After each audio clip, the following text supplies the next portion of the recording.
2019 Kenworth T800. 14 tree fronts. It's got a 505 horsepower Cummins engine. This one has a dual line wet kit.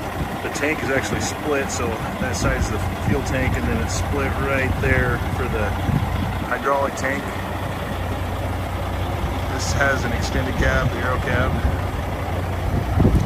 Air glide suspension with full lockers. Sliding fifth wheel hitch. 358 rears. Again, they're 46,000 pounds. Fuel tank on this side with depth on this side. Nice clean truck. The tires all look really good on it. Has aluminum front tires with disc brakes, and I'm pretty sure they're drum in the back. I'll get a picture with steel.